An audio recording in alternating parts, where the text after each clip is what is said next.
It is high time for France to lift its knee off our neck and put an end to this unjust oppression. Centuries of misery, human trafficking, colonization, and neocolonization have caused immeasurable suffering. It's time to put an end to this cycle of oppression. It's high time for France to leave us alone. It's time for France to take a cue from its European neighbors and learn a valuable lesson in independence. Germany is the leading economic power in Europe, significantly surpassing France, which is ranked as the third or fourth largest economic power globally.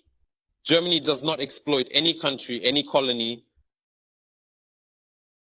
I can mention Italy, I can mention Spain, who had colonies before, but who do not exploit anyone, who do not interfere, who do not impose leaders in their former colonies.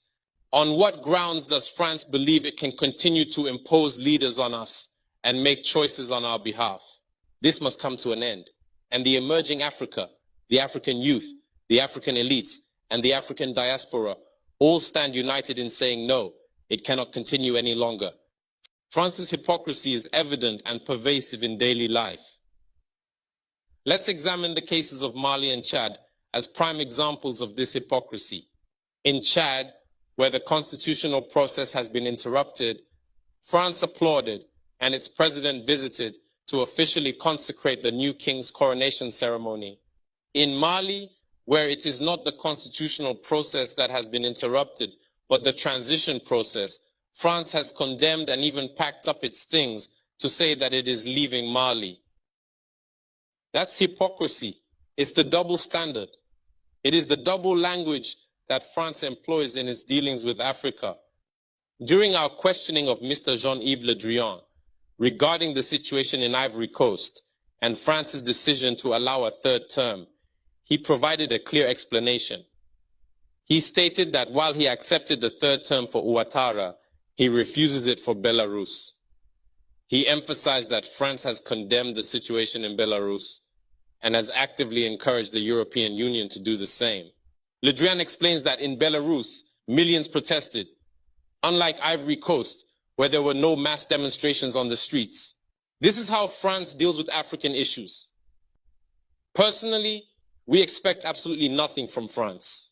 We desire her to cease meddling in our matters so that the people of Senegal can exercise their freedom of choice rather than being influenced by France's selection of a candidate using the tactics we are aware of. We begin by targeting individuals, adorning them with the Legion of Honor or a similar knightly rank, enlisting them in Masonic lodges, and informing them to prepare themselves as they will be next in line. Even the hypothesis that Macky Sall may not succeed, we know who is being prepared by France. This must come to an end. It will not occur in this manner any longer. Let's be clear. We have absolutely nothing against the French people. In France, both political and citizen voices are rising to hold and express the same discourse as the one I am currently presenting to you. For example, the deputies, such as Mrs. Frédérique Dumas, who regularly speaks on the platform of the Assembly, who regularly writes to the Minister of Foreign Affairs, since she is a member of the Foreign Affairs Committee, to raise this unfair behavior of France towards Africa, hold the same speech as us. The same Mr. Jean-Luc Mélenchon, Jean-Paul Lecoq, André Chassaigne, all deputies, hold the same discourse as us, and hundreds of other voices. The NGOs, like other non-profit organizations, are doing remarkable work in the same direction.